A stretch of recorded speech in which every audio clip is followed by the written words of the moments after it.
Alright, so I guess this is day 49, or I can't say -1.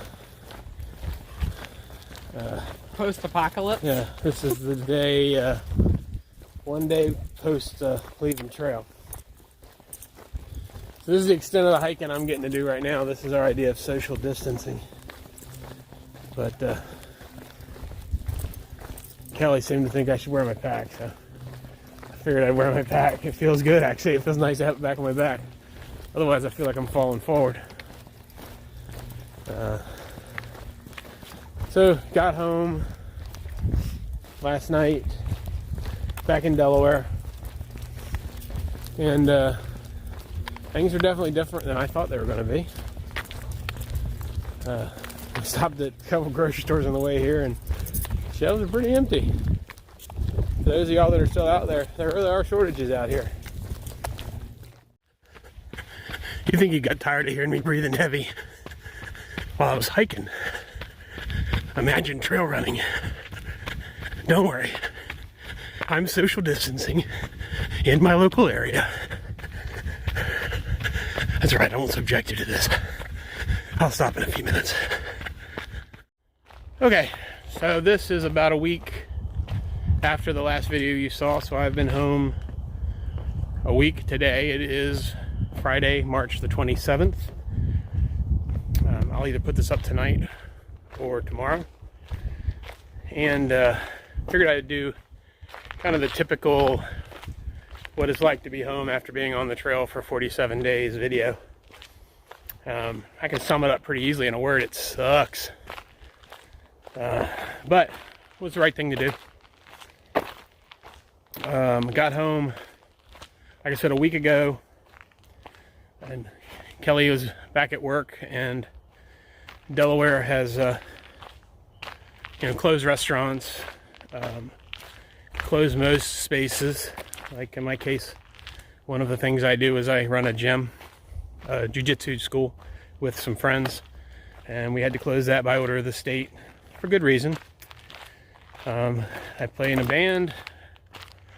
Well, I'd canceled all the shows for the trail, and even if I wanted to, the bars are all closed and there's no place to play.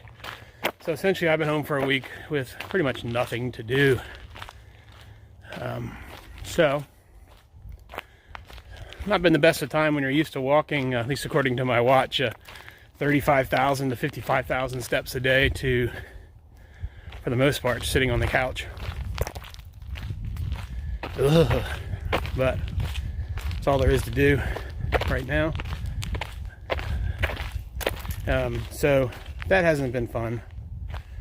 But it is nice to be back with Kelly and the dog and all of that. Unfortunately, haven't been able to see any family really because they're in Richmond, and especially my mom. I don't want to go see her because of her age and the lethality that this disease has with people older.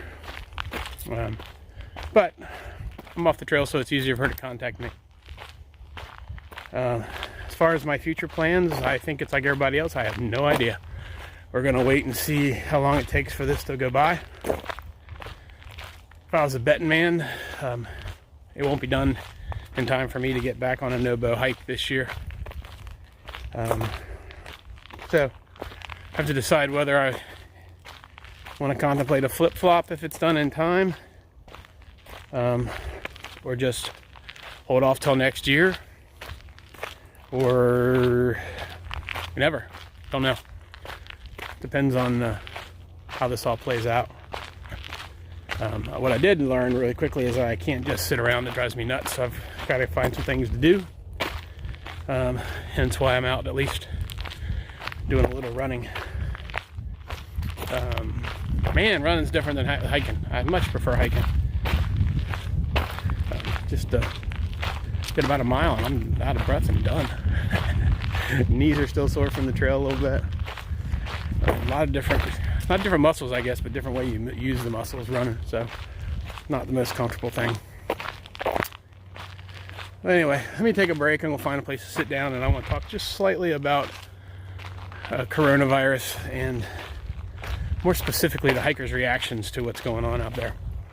I wasn't going to really get into it any more than I already had, but some of the comments on my YouTube channel today, and actually other days, but today specifically, have, to be blunt about it, kind of pissed me off. So I want to talk a little bit about what where my decision was, and what I think the proper way to approach other hikers about it, if you care what I think. Miller's a camera hog. All right, so now I'm sitting down and relaxing. So let me start off briefly with what prompted me to even weigh into this debate, because I know it'll ignite in the comments. So I woke up this morning and was going through the comments. I'm trying to get the last of my videos up, just for people to see the end of it. And I had a comment from someone. I'm not going to call her out. Well, you can feel free to look at day 44 and find them.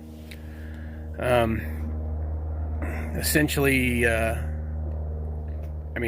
not essentially, saying that people could find a better human being than me and go find other channels because I was still out on the trail. Which, if you don't see that fits in an Alanis Morissette song and is ironic, I don't know what is, because obviously my background and what happened was I was on the trail. ATC put out a letter asking everybody to get off the trail on Tuesday. I would venture to guess she's probably never thru-hiked. So she has no idea how difficult it is for us to get information.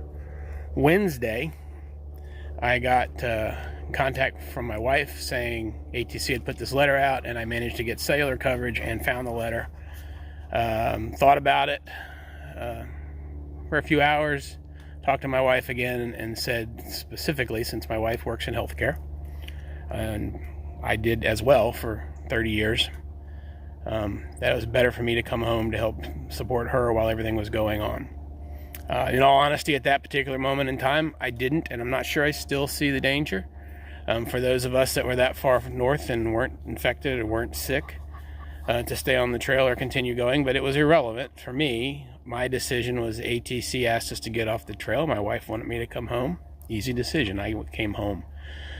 Again, for people who've never been on the trail and don't understand the logistics, it took me 2 more days to get off the trail, because my wife had to get people to cover a shift to even get me that early. In that time frame, I saw 2 people, and when I saw those 2 people, was setting up camp at Highway 610, I believe it was. And when I saw them, I said, hey, stay back nicely.